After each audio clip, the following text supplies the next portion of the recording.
인천로의 모든 성도 여러분들과 좋은 자리에서 만나게 해주셔서 하나님과 여러분 앞에 감사드립니다.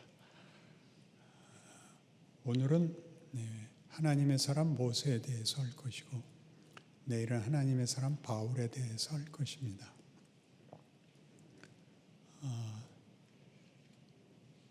성경을 읽을 때 신약부터 보통 읽는 법이고 이제 더 읽기 쉽죠. 그러나 신약을 읽을 때 구약 배경이 없으면 신약이 그 뜻이 잘 드러나지 않습니다. 그런데 구약은 전부 역사입니다. 이스라엘 역사인데 역사라는 것은 앞뒤가 있는 이야기입니다. 앞뒤가 있다는 것은 그것이 시간 속에서 일어난 일이라는 뜻이고 앞과 뒤가 연결된, 그래서 그 본문을 이해하려면 전후 사정을 봐야 한다는 것이 성경이 우리에게 가르치고 싶어하는 것인데, 신약을 읽으면 그 구약적 배경, 즉 구약에서 만들어진 단어가 이해되지 않은 채 읽으면 교훈과 명분을 꺼내기에 바빠집니다. 즉 문맥이 무시된 그 교훈을 끄집어내는 바람에 원래 하고 싶었던 얘기가 잘 안 들립니다. 예를 들지요. 벤허라는 영화를 보시면 문맥은 이제 벤허가 억울한 일을 당하고 이제 그 복수를 꿈꾸고 그리고 마침내 메살라를 죽이는 이야기입니다. 그러나 잘 아시다시피 이제 우리 모든 관객이 저 메살라를 어떻게 죽이고 어떻게 복수를 하는가에 초점을 맞추고 있는 이야기가 메살라가 죽은 다음에 영화가 끝나지 않고 계속됩니다. 지루하기도 하고 난감하기도 한 후반부가 남는데 이제 그 어머니와 여동생 나 환자 된 것 찾아가고 데리고 나오다가 예수님 십자가 메고 가는 것 보고 예수님 돌아가시는 것을 보고 돌아와 그 유명한 그가 하신 말씀이 내 가슴에 있는 칼을 내려놓게 했어. 이렇게 끝납니다. 그러니까 메살라를 죽이는 것은 우리가 그 영화를 보는 데 있어서 흥미진진한 줄거리를 제공하고 우리를 따라오게 하지만 진정한 본문은, 그 영화가 우리에게 보여주려고 했던 본문은 예수에게서 나오더라 하는 것입니다. 그의 말씀, 아버지여 저들을 사하소서 저들이 자기가 하는 일을 알지 못하나이다, 이 말을 이제 인용합니다. 그럼 우리는 시도 때도 없이 앞뒤 문맥 없이 이 말을 하거든요. 기도 열심히 해. 믿음을 지켜야지. 하나님이 살아있는 걸 못 믿는단 말이야. 이렇게 시도 때도 없이 얘기하는 걸 설교한다 그럽니다. 그러니까 그 사람의 사정은 정답은 이렇게 분명하지만 정답을 말할 수 없는 때가 있습니다. 할 말이 없는데 너 속상하겠다. 야, 내가 너라면 너같이 난 못 견딜 것 같다. 이래야 되는데 늘 이 정답을 빌립보서 4장 13절을 봐. 이렇게 얘기를 해버리면 째려보게 되는 이유가 누가 몰라? 모르는데 그 결론을 함부로 갖다 대기만 하면 결론이 나오는 건 아니잖아. 이 반발이 우리에게 있는 것입니다. 그러니 모세는 훌륭한 사람이야. 오늘 본문에서 보듯이 모세는 믿음의 영웅으로 소개되는데 모세가 영웅인 건 알겠는데 그 모세가 우리에게 무슨 유익이 있냐 이거죠. 모세같이 돼봐. 그럼 다 되고 싶은데 안 되잖아요. 그럼 진작 애굽에서 태어나든가 시작부터 엄마가 날 갖다 버리든가 이래야 되는 건데 그건 없이 결론은 똑같으라 그러고 과정은 없고 그 과정이 결론으로 이어지는 그 어떤 기적들과 하나님의 간섭은 분명치 않을 때는 어떡하냐 말이죠. 그래서 베너의 그 결론은 이 말씀이 최고야. 아버지여 저들을 사하소서. 저들이 자기가 하는 일을 알지 못하나이다. 제가 스데반도 죽을 때 해요. 이 죄를 저들에게 돌리지 마옵소서. 이렇게 폼나게 죽거든요. 그러나 거기에는 그 말이 절정을 이루는 이런 문맥이 있단 말입니다. 그래서 모세가 믿음의 영웅으로 추앙받는 그 과정, 그의 인생을 성경은 무슨 본문을 담아내려고 하는 걸까? 왜냐하면 이스라엘 역사가 모세가 한 걸로 끝나지 않거든요. 모세가 그들을 꺼내왔지만 애굽에서 구원하지만 가나안에도 못 들어가고 또 가나안에 들어가서도 이스라엘은 실패하여 결국 바벨론의 포로가 되거든요. 그리고 결국 예수님이 와야 되는 이 긴 역사의 한 부분일 뿐이죠. 그런데 그 한 부분이 이 전체를 이해하는데 어떤 역할을 하는가를 모른다면 우리는 사실 기독교 신앙생활이라는 것을 현실에 적용하는데 이런 성경적 설명을 놓치게 되는 것입니다. 그래서 뭐 다 아니까 제가 이렇게 성경 찾을 것 없이 모세를 이렇게 쓱 훑을 테니까 따라오세요. 모세는 히브리 민족이 애굽에 들어가서 400년 노예 생활한 마지막에 태어납니다. 그리고 그때는 너무나 히브리 민족이 많아져서 애굽이 그 두려움을 느껴서 사내 아이가 나면 다 죽여라 할 때 태어납니다. 그렇죠. 그러니까 그는 태어나면 위험한 때 태어나서 그 부모가 기를 수가 없어서 버리지요. 그리고 그는 하필 적의 손에 의해서 크다가 40살에 자기 민족 편을 듭니다. 그러나 하나님이 호응하지 않습니다. 그래서 미디안 광야로 도망가서 거기서 40년을 살다가 하나님 다 잊고 있는데 하나님이 찾아오셔서 모세 보고 가서 내 백성을 구해내라 라는 명령을 받습니다. 그래서 모세가 거절합니다. 그래서 모세의 생애는 사실 그의 생애를 관통하는 중요한 단어가 거부입니다.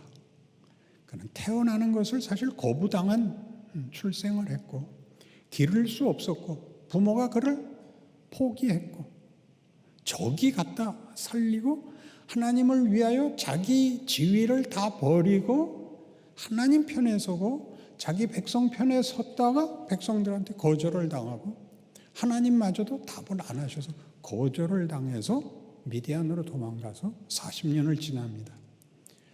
그가 얼마나 이 거절에 대하여 깊은 상처와 그리고 절망을 했느냐 하면 그가 아들을 낳았을 때 이름을 게르솜이라고 짓습니다. 게르솜은 성경에도 나왔듯이 이방 나그네라는 뜻입니다. 여러분이 알아듣기 좋은 한국 표현이 있습니다. 낙동강 오리알.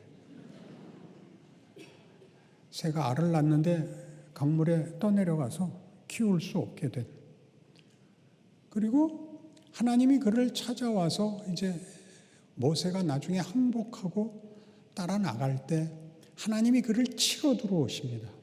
그래서 그 부인이 얼른 아들 표피를 베어 그에게 뿌리며 당신은 내게 피난편입니다 라고 고함을 질러서 하나님이 돌아가신다고 그 느닷없는 얘기가 기록되어 있습니다.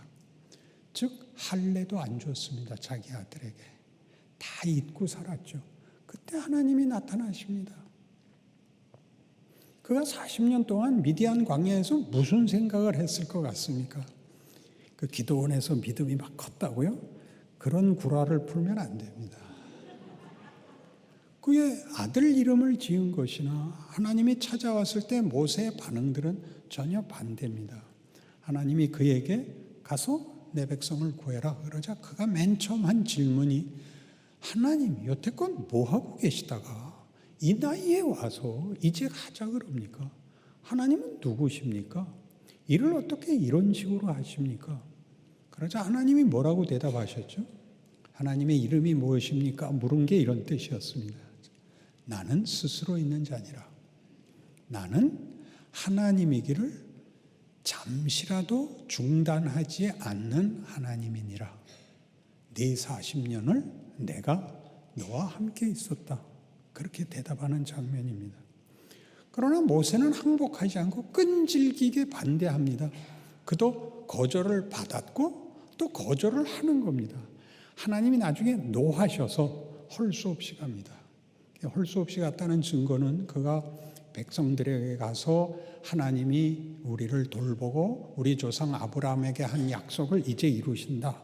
다 하나님을 경배했지만 바로에게 찾아가서 우리 백성을 보내라.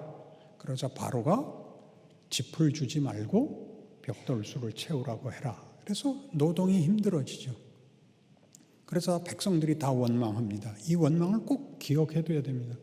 너 왜 와서 쓸데없는 짓해서 우리를 고생시키냐. 이게 이제 광야 생활 내내 홍해를 건너서 내내 나오는 반복되는 후렴입니다. 그때는 이제 이게 더 거창해져서 애굽에 있는 게 낫다. 뭐 때문에 꺼내갖고 이 고생을 시키냐. 계속 이 반복된 후렴이 있습니다. 그 백성들만 그런 게 아니라 모세도 하나님께 와서 원망했어요. 그거 보세요. 내가 안 간다 그랬잖아요. 그러자 하나님이 이제 계속 그 다음 재앙, 그 다음 재앙, 그 다음 재앙을 해서 10가지 재앙까지 가죠. 바로는 변하지 않습니다. 누가 변합니까?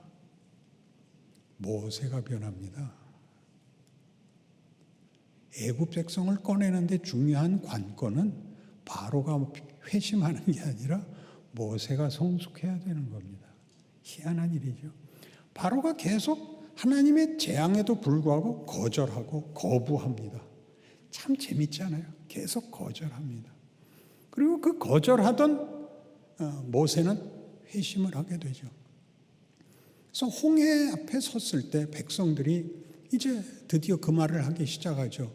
우리에게 매장지가 없어서 여기까지 끌고 나왔느냐? 곱게 애굽에서 죽게 내버려 두지 괜히 여기까지 와갖고 여기서 물에 빠뜨려 죽일 작정이냐? 그러자 모세가 비로소 처음 변한 얘기를 합니다. 너희는 가만히 서서 오늘날 너희를 위하여 싸우시는 하나님을 보라. 이렇게 됩니다. 아멘은 아직 멀었습니다. 영화가 끝날려면 아직 멀었으니까요. 그 베노 얘기도 잠깐 했지만 전차 경주로 끝나지 않는다니까요. 그 전차 경주로 끝나는 건 고등학생 때까지만 이해하는 겁니다. 그때는 그게 다죠. 그러나 실제로 본문은 뭐였다고요? 그의 말씀이 내 가슴에 있는 칼을 내려놓게 해서 이게 본문입니다. 근데 그 본문을 그냥 이렇게 명분과 추상명사로 꺼내는 것이 아니라 이런 문맥에 의해서 이런 줄거리와 역사를 인해서 우리에게 질문하고 어떡할래? 어쩌면 좋아? 라는 질문과 답답함과 몸부림 속에서 공감을 일으키게 진정한 답을 찾게 한단 말이죠. 알아들으셨죠? 우리 교인들도 요새는 아멘을 안 합니다. 그래서 저는 타협했습니다. 현대어로. 오케이? 따라오셔야 됩니다.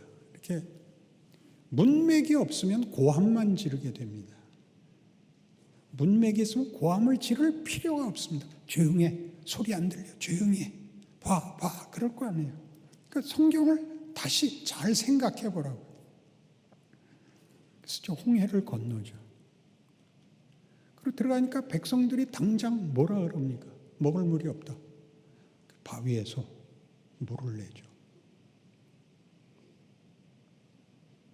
음식이 없다. 만나가 내리죠. 만나만 먹어서 우리는 안 되겠다. 고기를 먹고 싶다. 메추라기가 내리죠. 이 모든 광야길을 걸으면서 그 불평마다 그때 어려울 때마다 반복되는 후렴이 뭐냐면 우리가 애굽에 있었더라면 고기도 먹고 수박도 먹었을 텐데 여기 나오니까 아침에도 만나, 점심에도 만나, 저녁에도 라면. 우린 못 살겠다. 계속 그러죠. 계속 그 거절. 하나님 앞에 거절이 계속 반복적으로 나타납니다. 모세는 온유하게 그 모든 걸 감수합니다. 왜 감수할 수 있었을까요? 자기도 죽어났었으니까요. 40년 미디안 광야 시절에 하나님을 원망하다 나중엔 잊어버렸거든요.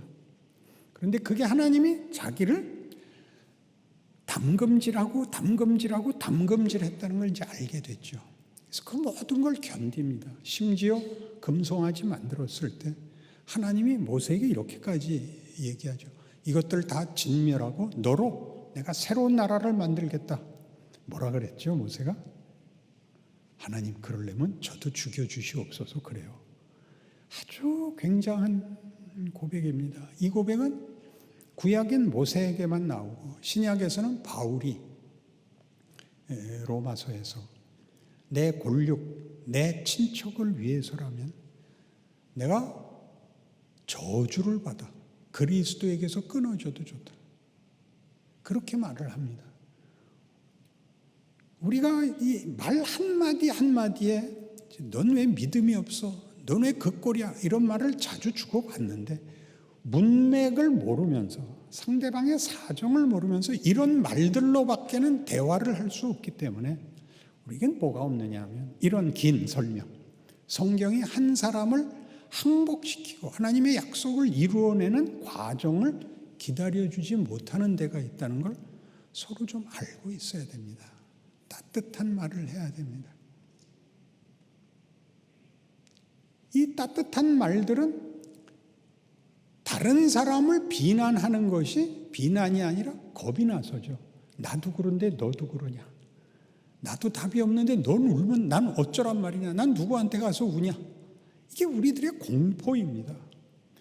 나는 답이 없어도 교회 가면 답이 있는 것 같고 나는 몰라도 목사님은 다 평안하고 그래야 되는데 목사님들이 가끔 올라와서 나 힘들어서 못하면 갔다 그러면 겁이 난단 말이에요. 목사님이 얼마나 어려운가 이렇게 아무도 생각 안 하고 아이고 목사님도 어렵다면 난 뭐야 이렇게 되잖아요. 그러니까 목사님들한테는 얘기하지 마세요. 우리 모두가 사실은 두렵다고요. 왜 이런 길을 걷나? 지금 모세의 생애가 바로 그거거든요. 그 모든 바로의 어떤 폭력과 그리고 광야 40년을 백성들과 지나는 모든 앞이 안 보이는 위기들, 가데스바네아에서 가나안 땅에 들어가기를 거부해서 다 죽게 됐잖아요. 다 죽어버리고 말 뺑뺑이를 돌잖아요.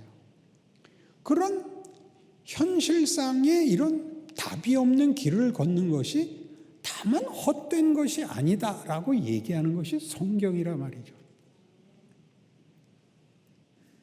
그래도 아멘이 나오고 오케이는 아직 안 나왔습니다. 그래서 생각을 가다듬어야 될 필요가 있죠. 모세가 자기의 인생에서 자기가 받은 거부, 자기의 그 인생의 모든 조건들이 거부로 얼룩져서 자기가 하나님을 거부한, 그러나 하나님이 자기를 거부하는 바로 앞에 세워서 모세를 거부한 백성들을 하나님이 최고의 권능과 기적으로 불러내는 이 사건에 모세가 주인공으로 서서 가장 중요하게는 그들과 함께 죽는다는 거죠. 그들은 실패해서 광야에서 죽고 모세는 성공해서 들어가는, 여호수아와 갈렙은 들어가죠. 모세는 못 들어가는 식으로 만들므로써 이 실패가 아니다라고 말하는데 모세의 역사적 위치가 있는 것입니다. 모세의 위대함을 얘기하려면 백성들은 다 믿음이 없어서 가나안 들어가기를 거부했기 때문에 다 죽었다. 그러나 여호수아와 갈렙과 모세는 들어갔다. 이래야 맞는데 이상한 데서 모세는 잡아 죽여버립니다. 그 이상한 데가 어디냐면 두 번째 무리바 사건입니다. 이스라엘 백성들이 가데스바네아에서 12 정탐꾼 보내고 못 들어간다. 낙담하고 모두가 다 통곡을 하고 밤새워 울부짖고 모세에게 왜 데리고 나와서 이 개고생을 시키냐, 저 새끼 죽여라 그랬고 다 돌들로 치려고 할 때 하나님이 개입하셔서 너희 놈들은 다 여기서 되져라 이렇게 된 겁니다. 모세는 그때는 죽을 명단에 안 들어 있었는데 두 번째 무리바 사건 시편 106편에서 이런 일이 일어납니다. 한번 보실까요?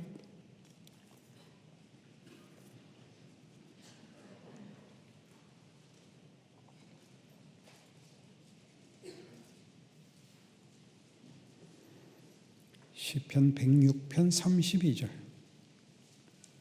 그들이 또 무리바 물에서 여호와를 노하시게 하였으므로 그들 때문에 재난이 모세에게 이르렀나니 이는 그들이 그의 뜻을 거역함으로 말미암아 모세가 그의 입술로 망령되이 말하였습니다. 이렇게 되어 있습니다. 여기도 거역이라는 단어가 나오죠.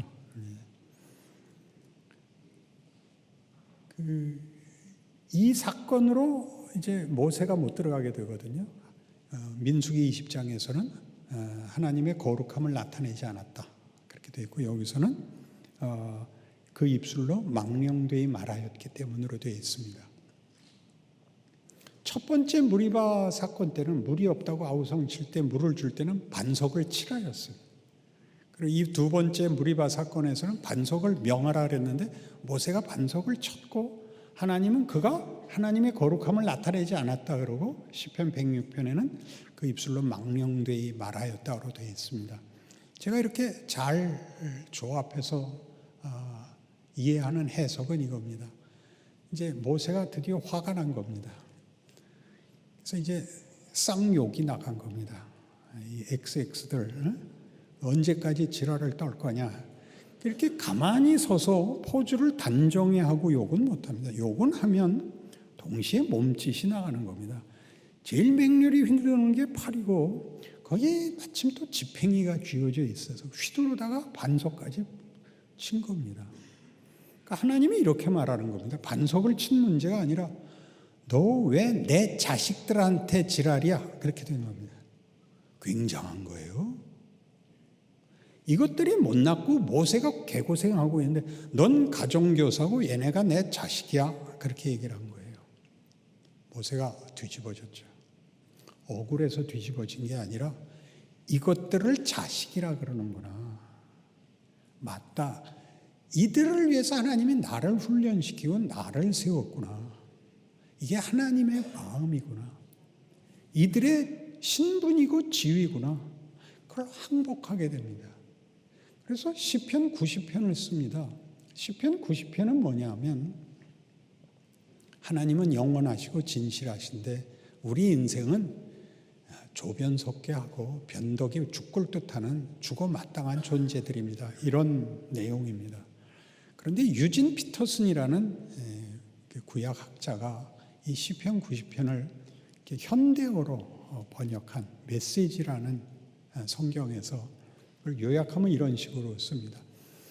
이제 우리 번역본에도 우리가 그저 늘 죄만 짓고 하나님의 분내심에 놀랍니다 이렇게 돼 있는 데를 이렇게 했어요.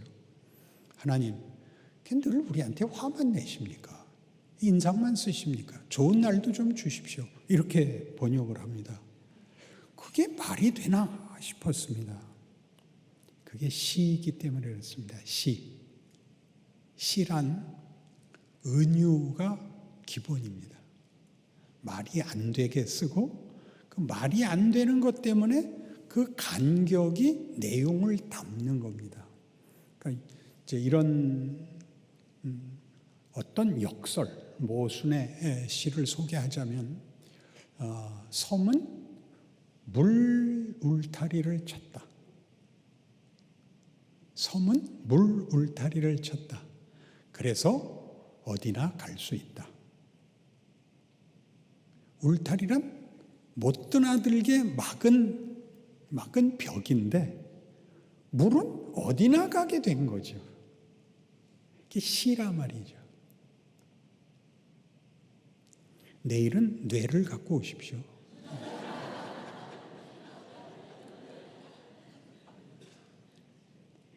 모세가 이해한 하나님이 이겁니다. 이렇게 말할 수 있는 것은 맞습니다. 하나님, 나를 이 백성을 위하여 세웠는데 이들이 실패했습니다. 나 혼자 살아나가는 것은 수치입니다.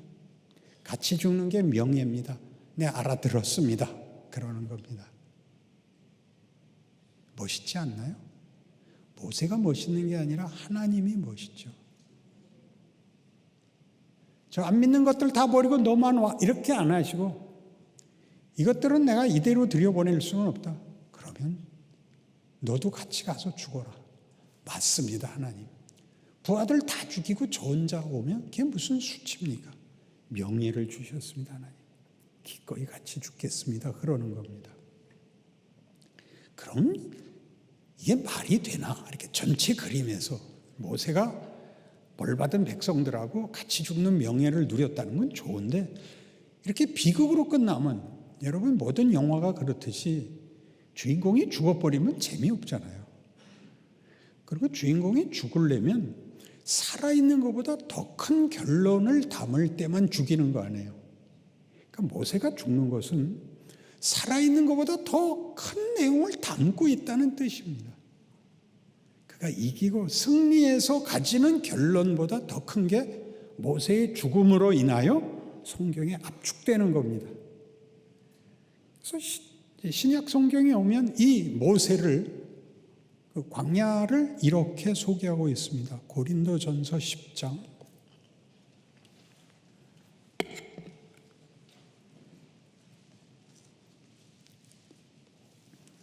고린도전서 10장 1절부터 보죠. 형제들아, 나는 너희가 알지 못하기를 원하지 아니하노니 우리 조상들이 다 구름 아래 있고 바다 가운데로 지나며 모세에게 속하여 다 구름과 바다에서 세례를 받고 다 같은 신령한 음식을 먹으며 다 같은 신령한 음료를 마셨으니 이는 그들을 따르는 신령한 반석으로부터 마셨음에 그 반석은 곧 그리스도시라. 그러나 그들의 다수를 하나님이 기뻐하지 아니하셨으므로 그들이 광야에서 멸망을 받았느니라. 이러한 일은 우리의 본보기가 되어 우리로 하여금 그들이 악을 즐겨한 것 같이 즐겨하는 자가 되지 않게 하려 함이니 그들 가운데 어떤 사람들과 같이 너희는 우상 숭배하는 자가 되지 말라. 기록된 바 백성이 앉아서 먹고 마시며 일어나서 뛰논다 함과 같으니라. 그들 중에 어떤 사람들이 음행하다가 하루에 23,000명이 죽었나니 우리는 그들과 같이 음행하지 말자. 그들 가운데 어떤 사람들이 주를 시험하다가 뱀에게 멸망하였나니 우리는 그들과 같이 시험하지 말자. 그들 가운데 어떤 사람들이 원망하다가 멸망시키는 자에게 멸망하였나니 너희는 그들과 같이 원망하지 말라. 그들에게 일어난 이런 일은 본보기가 되고 또한 말세를 만난 우리를 깨우치기 위하여 기록되었느니라. 그러니까 이 이스라엘 백성의 출애굽이 가나안 입국에서 실패하여 광야에서 죽고 마는 것이 우리를 위한 거랍니다. 그러니까 그들이 거기서 죽은 것은 실패 아닌가 이렇게 얘기할 수 있지만 성경이 하고 싶은 얘기는 그 역사가 담은 교훈과 준 유산이 우리를 위하여 있는 것이다 이렇게 얘기하죠. 그러니까 모세의 가치는 이 실패한 사람들과 함께 죽는 가장 위대한 하나님의 종인 사람이 그들과 함께 죽음으로써 그들의 죽음이 헛되지 않는다는 보증으로 서는 거죠. 우리가 우리의 신앙생활 속에서 우리가 실패하고 낙심했을 때 기억하자고요. 모세를 함께 죽임으로써 실패한 자들이 나는 실패해서 망했구나라고 생각할 수 있는 지점에 모세가 함께 있음으로써 내가 완전히 망한 건 아니구나 라고 증인을 세우고 있다 그럽니다. 알 것 같이 모를 것 같이 이렇게 했으니까 히브리서 3장에 가보시죠. 중요한 광야의 실패가 어떤 가치가 있느냐. 히브리서 3장에 오면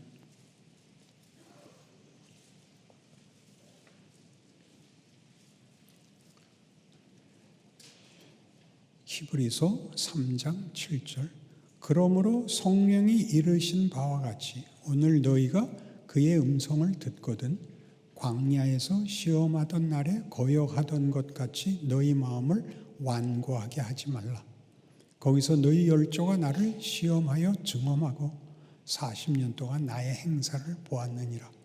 그러므로 내가 이 세대에게 노하여 이르기를 그들이 항상 마음이 미혹되어 내 길을 알지 못하는도다 하였고 내가 노하여 맹세한 바와 같이 그들은 내 안식에 들어오지 못하리라 하였느니라.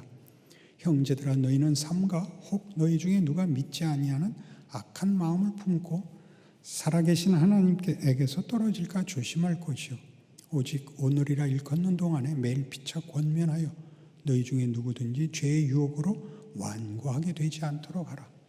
우리가 시작할 때 확신한 것을 끝까지 견고히 잡고 있으면 그리스도와 함께 참여한 자가 되리라. 성경이 일렀으되 오늘 너희가 그의 음성을 듣거든 경노하시게 하던 것 같이 너희 마음을 완고하게 하지 말라 하였으니 듣고 경노하시게 하던 자가 누구냐?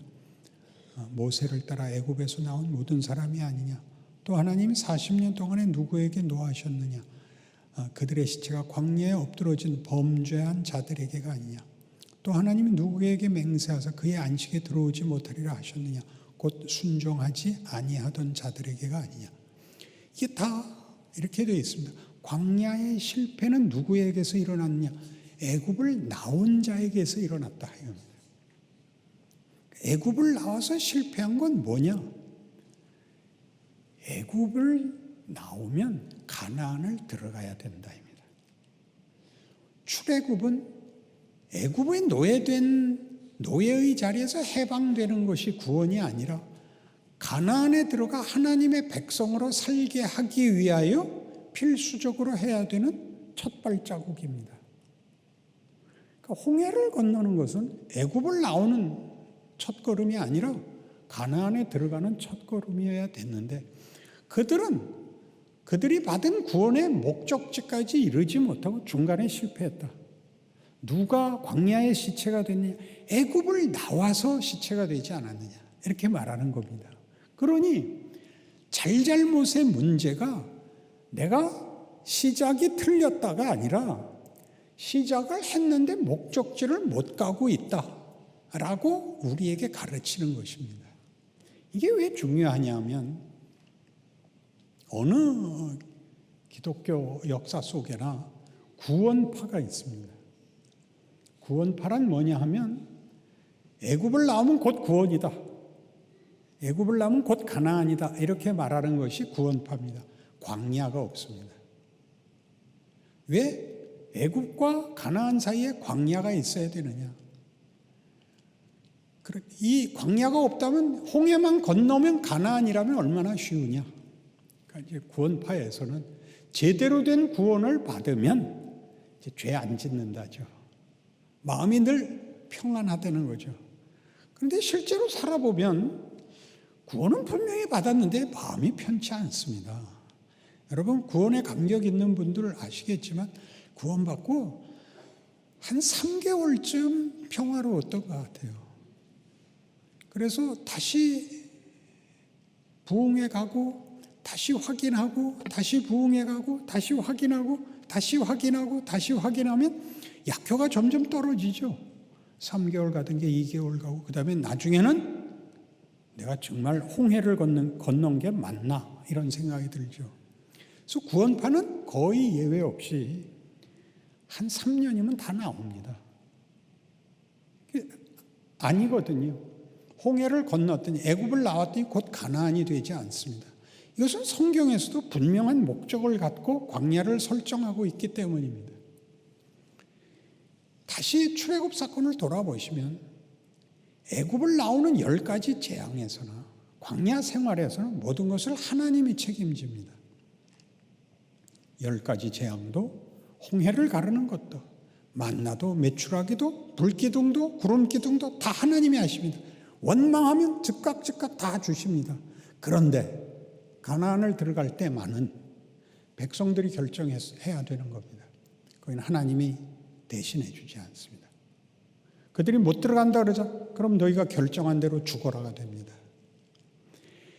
애굽을 나오는 것은 하나님이 하지만 가나안을 들어가는 것은 본인이 책임과 실력을 가져야 됩니다.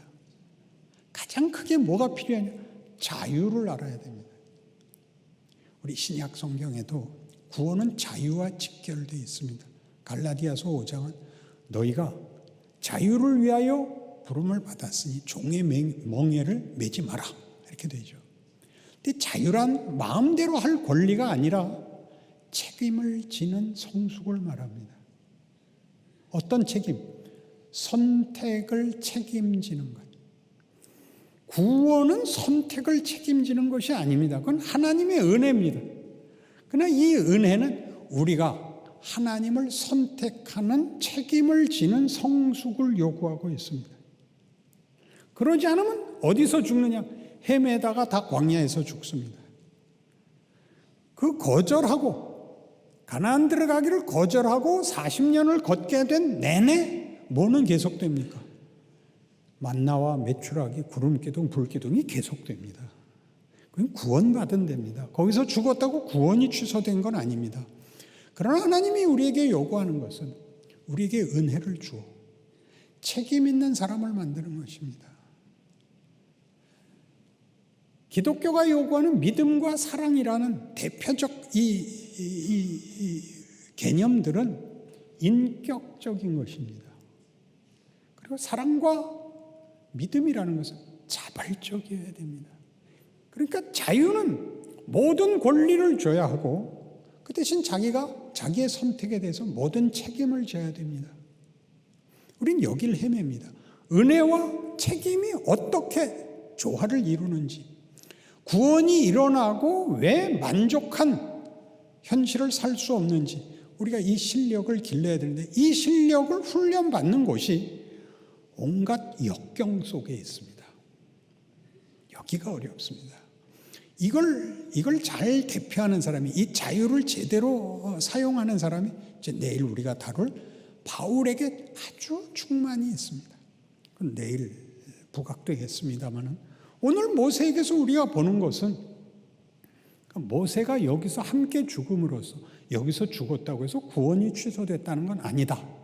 그리고 이들의 이 비극이 우리 후손들을 위하여 있는 것이다. 이렇게 되는 겁니다. 여러분들의 생애가 다만 후손들에게 교훈이 되지 말고 모범이 되길 바랍니다. 승리자가 되십시오. 이 비극적인 교훈으로 쓰이는 나라가 이스라엘입니다. 그 이스라엘은 예수를 죽입니다. 신기하지 않아요? 인간이 저지른 최고의 죄는 선악과를 따먹은 게 아니라 예수를 죽이는 겁니다. 신을 죽이지 않습니까? 하나님이 그걸 품습니다. 이스라엘은 지금도 예수 믿지 않는데 사도 바울은 담대히 로마서에서 이스라엘이 성공해서 대제사장직을 제대로 수행해야 넘어갈 복음이 그들이 실패했는데도 넘어왔다. 그렇다면 원래 약속했던 족속은 얼마나 구원의 가능성이 많냐? 그들은 결국 구원을 얻을 것이다. 이렇게 자신 있게 얘기합니다. 그럼 왜 적거리냐? 우리를 위해서입니다. 이스라엘이 돌아와야 끝나거든요. 이스라엘이 저러고 있는 한 뭐가 계속되고 있는 거예요? 은혜가 계속되고 있는 거죠.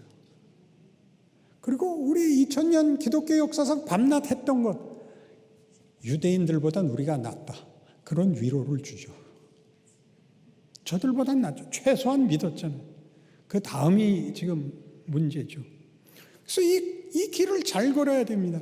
이 문제는 히브리서에서는 가장 중요한 주제이기 때문에 히브리서 6장이 이렇게 나옵니다. 많이 오해하는 겁먹는 성경이죠. 히브리서 6장 1절. 그러므로 우리가 그리스도의 도의 초보를 버리고 죽은 행실을 회개함과 하나님께 대한 신앙과 세례들과 안수와 죽은 자의 부활과 영원한 심판에 관한 교훈의 터를 다시 닦지 말고 완전한 대로 나아갈지니라. 하나님께서 허락하시면 우리가 이것을 하리라. 한 번 빛을 받고 하늘의 은사를 맛보고 성령에 참여한 바가 되고 하나님의 선한 말씀과 내세의 능력을 맛보고도 타락한 자들은 다시 새롭게 하여 회개하게 할 수 없나니 이는 그들이 하나님의 아들을 다시 십자가에 못 박아 드러내놓고 욕되게 함이라. 땅이 그 위에 자주 내리는 비를 흡수하여 밭가는 자들이 쓰기에 합당한 채소를 내면 하나님께 복을 받고 만일 가시와 엉겅퀴를 내면 버림을 당하고 저주함에 가까워 그 마지막은 불사름이 되리라. 이거 겁먹죠. 한번 구워놓고 타락하면 그 다음에 방법이 없다로 읽히잖아요. 여기서 하는 얘기는 이겁니다. 출애굽은 되돌릴 수 없다. 홍해를 가르고 백성 다 나온 다음에 다시 물이 덮어서 애굽 병사가 다 죽고 돌아갈 땐 안 열어줍니다. 그러니까 거기서 죽었죠. 광야에서. 하나님이 누구에게 노하셨느냐? 하나님을 거역한 백성들인데 누구냐 그들이? 애굽에서 나온 자들이다. 애굽에서 나왔으나 광야에까지밖에 못 왔다. 이 얘기를 왜 하느냐? 우리에게 기독교 신앙이라 앞으로 갈 곳이 있다는 것이다. 더 나가라. 더 나가라. 그런 얘기를 하죠. 이제 안타까운 게 이겁니다. 더 나간다는 게 뭐냐? 불신자들은 할 수 없는 게 신자들에게만 있는 것이 있습니다. 뭐죠? 빛이고 생명이고 진리고 십자가고 부활입니다. 그렇지 않습니까? 그래서 뭘 할 수 있냐 하면요. 우리만이 용서를 할 수 있고 은혜를 나눌 수 있습니다. 그렇죠? 근데 우리가 자꾸만 자기 신앙을 비난으로 확인합니다. 비난으로 확인하는 이유는 구원을 받았고 헌신과 소원이 있는데 안 되더란 말이죠. 안 되면 어떻게 하는 수밖에 없냐면 다른 사람 흠을 잡는 수밖에 없어요. 나도 안 됐으니까. 여러분 고등학교 다닐 때 시험 못 보고 오면 누구 핑계 댔어요? 옆집 사는 철수. 걔도 오늘 60점밖에 못 받았다는 거 아니에요. 시비를 건다고요. 그러니까 어떻게 되냐 하면 할 수 있는 기회를 자꾸 놓쳐요. 할 수 있는 기회. 우리만이 웃을 수 있어요. 세상은 이해관계로 웃지만 우리만은 웃을 수 있다고요. 왜요? 우리의 어떤 유익이나 우리의 필요한 것이 사람 손에 있지 않다는 걸 알기 때문에 우리만이 넉넉한 거예요. 우리만이 용서할 수 있어요. 왜요? 그 왼수 때문에 내가 망하지 않아요. 누구든지 나의 운명과 나의 인생을 하나님 외에 그 무엇도 방해할 수 없어요. 그러니까 우리는 용서를 하죠. 우린 그걸 못해요. 그래서 살살 이제 천천히 고쳐 나가시기를 바라는데 공기도 할 때 무슨 교회에서 예배로 모였을 때 대표 기도나 여러분 무슨 부서에서 모여서 대표 기도할 때 개인 회개를 나열하지 마세요.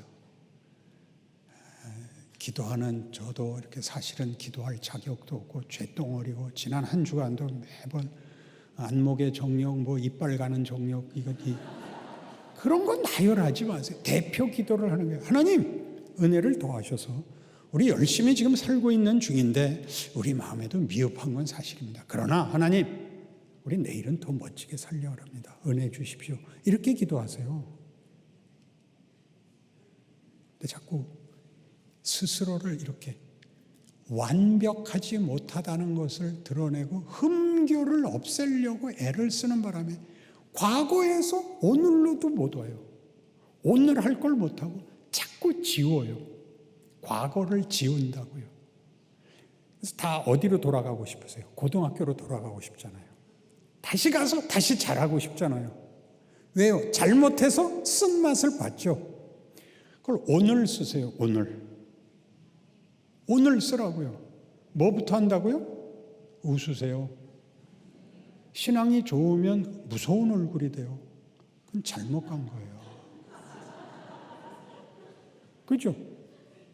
그렇잖아요. 뭘 일일이 정답을 얘기하겠어요? 누가 모르겠어요? 아는데 안 돼서 그러지.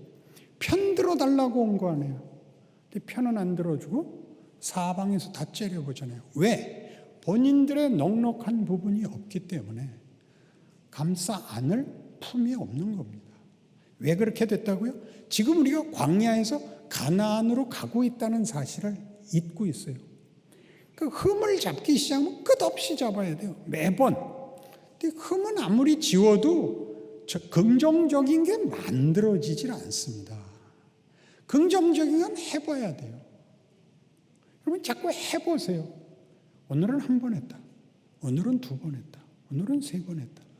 제일 욱하려고 할 때 넘어가야 되는 거 아니에요. 운전할 때 제일 조심해야 되죠. 욕 나오는 거 많잖아요. 제일 좋은 방법이 이제 번호를 붙이는 거예요. 1번 개새끼, 2번 나쁜 놈, 3번 미친놈, 이렇게 4번 사연이 있겠지, 5번 이렇게 내려가는 거예요. 하나씩 내려가는 거예요. 말을 바꿔야 돼요. 말을 번호로 바꾸고 번호를 좋은 말로 바꾸세요. 자꾸 해보세요. 해야지요. 우리나라는 이상한 나라예요. 친절하게 굴면 의심해요. 그래서 뭐 사러 갔다가도 점원이 너무 친절을 떨면 속는 것 같아서 안 사요. 골치가 아파요. 그러니까 교회 와서도 빵긋빵긋하면 저기 귀신이 들렀나? 저거 왜 웃어? 이렇게 된다고요. 그러시면 안 돼요. 반가워해야 돼요. 그 여러분 실력이고 기회입니다. 교회 와서 못하면 어디서 하겠어요? 밖에서는 했다가 미친놈 취급당하니까 못해요. 그건 조심하셔야 돼요. 교회에서는 할 수 있잖아요. 그 말이야 뭐 어려워요. 반갑습니다 집사님. 오랜만에 뵙습니다. 우린 말을 어떻게 해요? 아유 아직도 살아있구나. 우리 인사를 그렇게 해요. 도대체 어디서부터 온 거예요? 난 일본 놈들이 그렇게 만든 것 같아요. 이 부분은 번역 불가예요. 해보라고요. 해서 자꾸 나아지라고요. 하면 늘어요. 이게 성경이 우리에게 가르치는 거예요. 그래서 로마서 12장 가면 이런 식으로 얘기해요. 우리 보고 어떻게 하라 그러냐면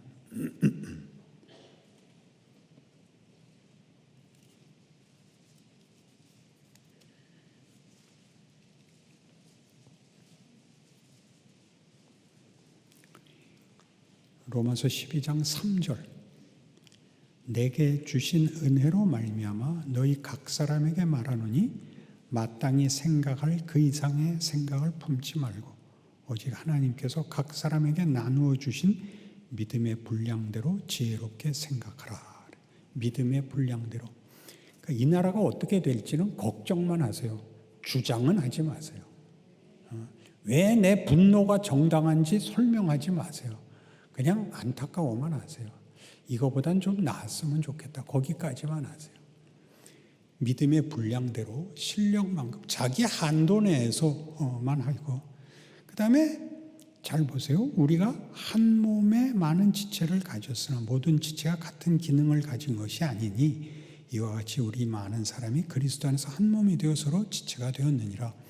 우리에게 주신 은혜대로 받은 은사가 각각 다르니 혹 예언이면 믿음의 분수대로, 섬기는 일이면 섬기는 일로, 가르치는 자면 가르치는 일로, 위로하는 자면 위로하는 일로, 구제하는 자는 성실함으로, 다스리는 자는 부지런함으로, 긍휼을 베푸는 자는 즐거움으로 할 것이니라.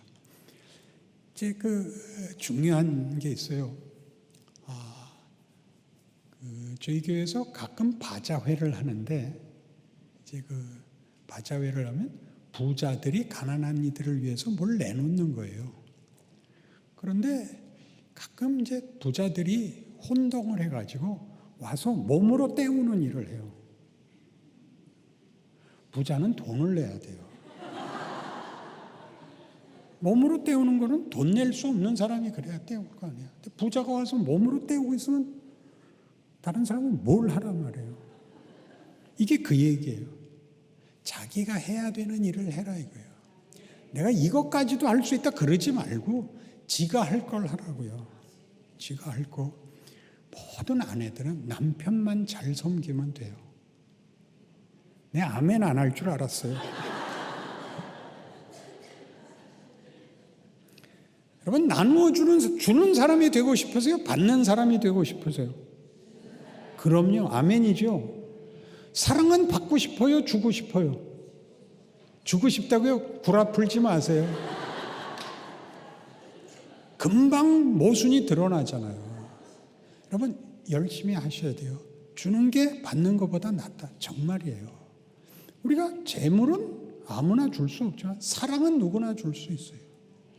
부자는 사랑을 돈으로 줘야 돼요.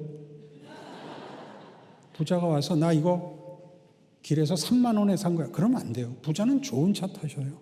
좋은 옷 입으세요. 그리고 밥값 내세요. 이거 절대 오해하면 안 돼요, 서로. 그리고 얻어먹는 사람들은 고맙다 그래야 돼요. 삐지면 안 돼요. 고마운 게 서로. 주는 사람을 받는 사람이 있어야 주는 것이 빛이 나고, 받을 줄 알아야 그 모든 역할들을 다 빛나게 할 수 있는 거예요. 여기에 한국교회의 약점이 있어요. 모두가 다 정답 얘기하고, 모두가 다 금식하고, 모두가 다 동일한 일을 하지, 자기가 할 수 있는 역할을 제대로 이해하는 사람이 매우 적어요. 그래서 모두에 대해서, 그 다름에 대해서, 그 다양한 자리와 역할과 본분에 대해서 서로 축하해 주지 않고 질투하고 비난해요. 질투와 비난이 흠이 아니라 하나님이 자기한테 뭘 맡겼는지를 못 찾아낸 거라서 그래요. 못 찾아내면 계속 불만이에요. 계속 불만이에요. 나이가 들면 딱 두 가지로 인간이 나뉘는데, 원망하는 자와 감사하는 자로 나뉘어요. 예수를 안 믿고 감사하는 자는 없어요. 다 원망하죠. 억울해하고요. 예수를 믿어야 감사하는데 예수 믿는 중에서도 감사하는 자는 적어요. 그러니까 광야에서 뺑뺑이를 아직도 돌고 있는 거죠. 그게 뭔지를 모르는 거죠. 거기서 무슨 훈련을 받고 있는지. 더하는 훈련을 하라고. 더하는 훈련. 할 수 있는 것. 예수 안에서 본 것, 우리한테 주어진 이걸 하라고요. 그게 이제 14절 이하에 아주 극적인 그 설명으로 되어 있어요. 너희를 박해하는 자를 축복하라. 축복하고 저주하지 말라. 즐거워하는 자들과 함께 즐거워하고 우는 자들과 함께 울라. 서로 마음을 같이하며 높은 데 마음을 두지 말고 도리어 낮은 데 처하며 스스로 지혜 있는 체 하지 말라. 아무에게도 악을 악으로 갚지 말고 모든 사람 앞에서 선한 일을 도모하라. 할 수 있거든 너희로서는 모든 사람과 더불어 화목하라. 내 사랑하는 자들아, 너희가 친히 원수를 갚지 말고 하나님의 진노하심에 맡기라. 기록되었으되 원수 갚는 것이 내게 있으니 내가 갚으리라고 주께서 말씀하시니라. 내 원수가 줄이거든 먹이고 목마르거든 마시게 하라. 그리함으로 내가 숯불을 그 머리에 쌓아놓으리라. 악에게 지지 말고 선으로 악을 이리라. 즐거워하는 자들과 즐거워 우는 자들과 함께 울래요. 그러니까 우는 자리 가서 정답 얘기하지 말고 웃는 자리에 가서 초치지 마세요. 아주 중요한 우리의 예의예요. 그리고 악에게 지지 말고 선으로 악을 이기고, 너희 원수가 줄이거든 먹이고 목마르거든 마시오래요. 전에도 이 예는 한번 든 것 같은데, 베노에서 찰턴 헤스턴, 베노로 나온 찰턴 헤스턴이 그 메살라로 나온 사람이 스티븐 보이드라는 사람이에요. 촬영을 하다가 스티븐 보이드가 대본을 집어던지고 화를 낸 적이 있어요. 나 배고파서 못해. 나 안 해. 이 왼수 아니에요. 촬영하다 말고. 그러니까 다 저 나쁜 새끼 그냥 확 죽여버리고 딴 사람 씁시다 그러는데 찰턴 헤스턴이 그랬더니, 야 메살라 가자. 내가 순댓국 사줄게. 그걸 하려는 거예요. 그놈이 있어야 주인공 역이 되는 거예요. 여러분이 저들하고 이렇게 대조되는 거예요. 세상 앞에 뭐가 빛이고 뭐가 어두움인지, 어두움뿐이면 선택의 여지가 없잖아요. 어두움이 있어야 빛이 뭔지도 대조되잖아요. 여러분이 이걸 하는 거예요. 그러니까 악에게 지지 말고 선으로 악을 이기라는, 선을 감동시키거나 회개시킬 생각하지 말고 악이 악한 일 하는 걸 볼 때마다 그래 나는 내 역할을 해야지 그러라는 거예요. 선한 역할 하세요. 그 악한 자를 비난하고 꺾고 뒤집어 놓고 그럴 필요 없어요. 그냥 선한 역할 하세요. 그 유명한 그 옛날 얘기가 있잖아요. 마음씨 좋은 할아버지하고 마음씨 나쁜 할아버지하고 바둑을 뒀는데 마음씨 나쁜 할아버지가 계속 물러달라는 거예요. 그래서 마음씨 좋은 할아버지가 계속 물러줬는데도 이겼대요.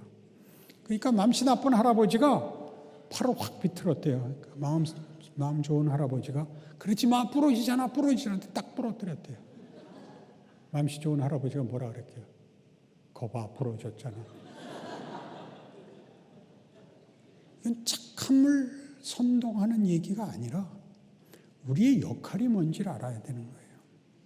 모세가 백성들하고 함께 광야에서 죽는 게 명예였다면 그것이 오늘 우리에게 어떤 유산으로, 어떤 유익으로 우리에게 남아있느냐. 거기서 죽고 많은 백성들을 위해서 하나님이 그 많은 10가지 재앙, 홍해를 가르고 구름기둥, 불기둥을 동원하신 것으로 그들을 거기까지 와서 거기서 실패한, 거기서 죽어버린 이 비극적인 영화에서 우리가 받은 것으로 우리가 유익을 안 본다면 나중에 천국 가서 어떻게 모세를 볼 수 있냐? 이렇게 마음에 있어야 된단 말이죠. 나는 모세가 좋아. 이름이 삼삼하잖아. 이런 걸로 때울 수 없다 이거예요. 여러분에게 양식이 되고 오늘을 이기는, 내일은 오늘보다 더 잘 살겠다. 이렇게 잠자리 기도를 하시는 여러분들 되시고, 여러분들의 생애가 나를 누가 대신하겠어요?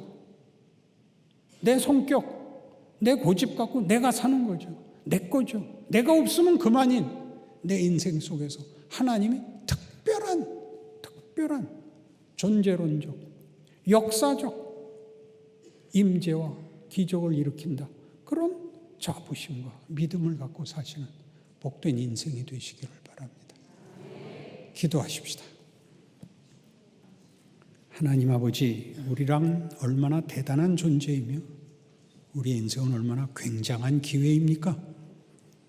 우리 회개하다 잊어버린 오늘이 되지 말게 하시고 더 나가고 더 나가는 주 앞에 은혜를 구하고, 그리고 우리가 순종하여 하나님의 뜻을 이루어 스스로 영광의 길, 명예의 길을 걸어가는 하루하루가 됨으로써 이 어두운 세상 앞에 우리가 빛인 것과 생명인 것과 진리인 것이 주 예수의 죽음으로 드러낸 그 사랑으로 인류와 역사와 우리 이웃들 앞에 소망이 되게 하여 주시옵소서.